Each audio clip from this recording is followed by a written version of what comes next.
I moved into this neighborhood 12 years ago, on a quiet street where the air always smelled faintly of pine and rain. The houses were lined up in perfect rows, their lawns trimmed, their porches lit by soft yellow bulbs that never seemed to burn out. It was the kind of place where everyone waved to each other, where kids rode their bikes until sunset, and the only sound at night was the hum of crickets and the faint rattle of the wind through leaves. But across the street from me lived the Adlers, the kind of neighbors who always seemed perfect to be real.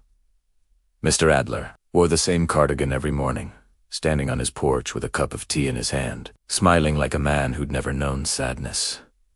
Mrs. Adler tended her roses in the exact same floral gloves, her movements slow and graceful, as if she were rehearsing them. For years, I thought they were just one of those old-fashioned couples, the kind you only read about in small-town magazines. But as the seasons passed, I realized something was wrong. They didn't age, not even a little. At first, I brushed it off. Maybe good genes, maybe lighting. But after 12 years, I had wrinkles. My hairline receded. My back ached when I got up too fast. The Adlers, though, they looked frozen in time. No gray hairs, no new clothes, no change in their posture or voice. They were identical to the day I moved in. The same gentle smiles, the same slow nods. And every few months, new people would visit them. Young couples, singles, sometimes even whole families. I'd see them go inside for dinner, laughing, carrying wine bottles or flowers. A week later, they'd vanish. Their cars gone, their houses empty, their mail piling up.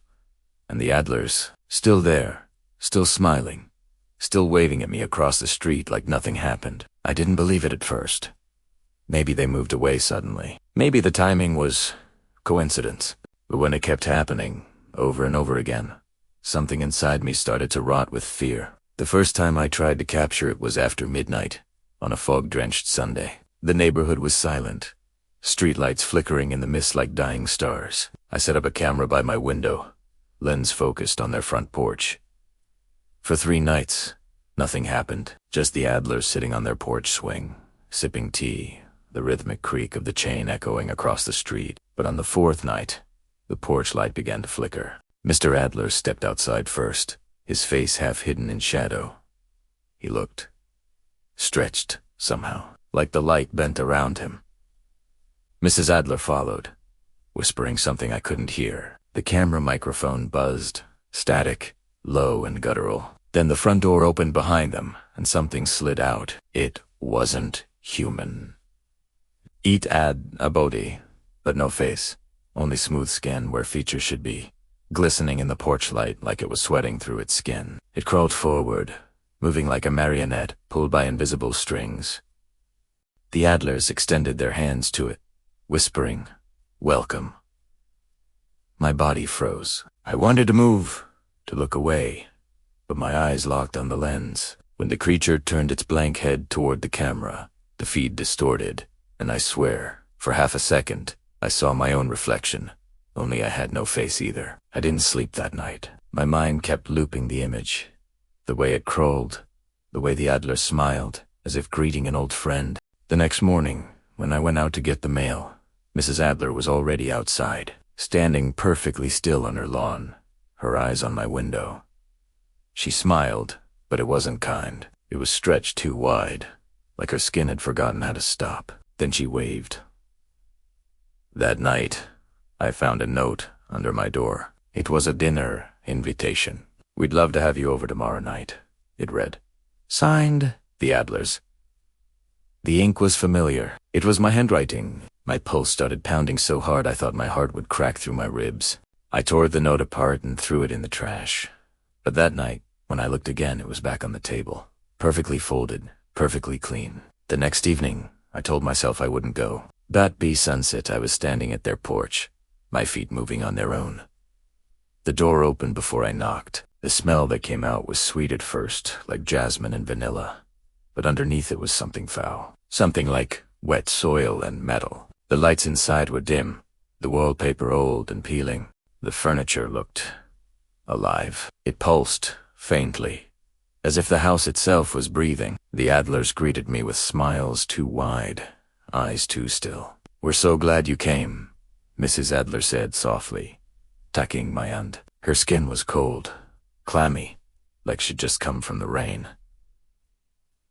The dining table was already set. Candles flickered, their flames bending unnaturally toward me, and around the table sat faces. I recognized the neighbors who'd gone missing, the couples who'd disappeared.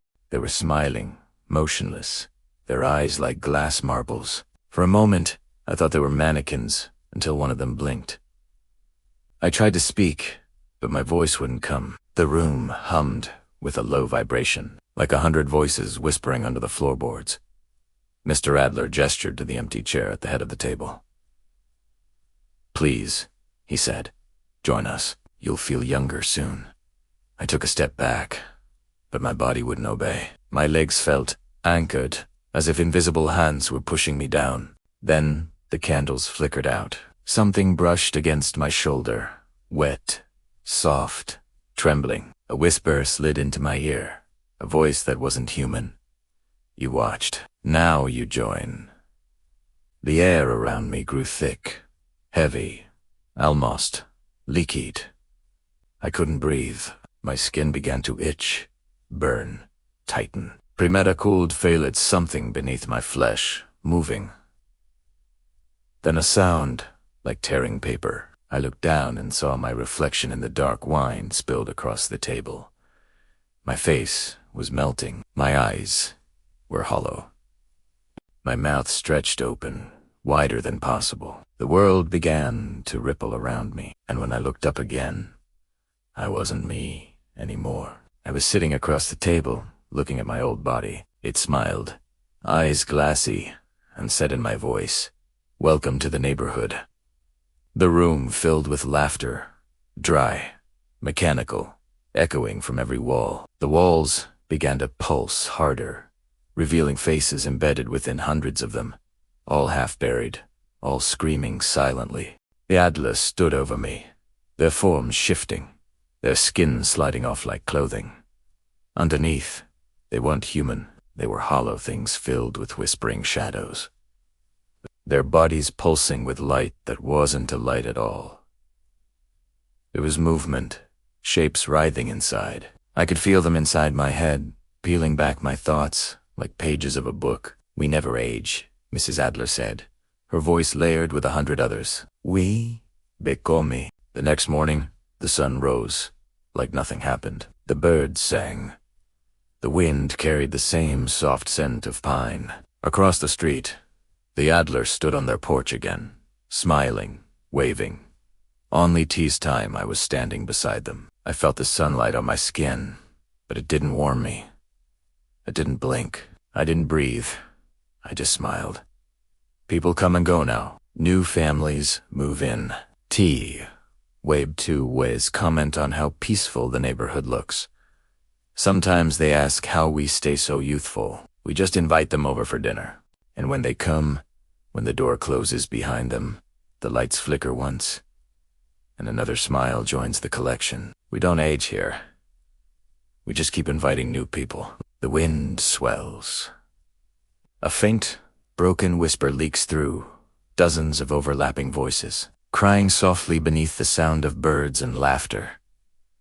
If you're hearing this, don't look out your window tonight. Don't wave back if someone smiles from across the street, because once you see us, we see you.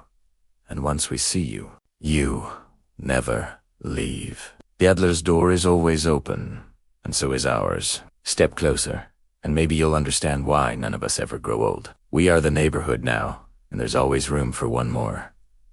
Low hum fades into silence, then faint whisper. "We've saved you a seat."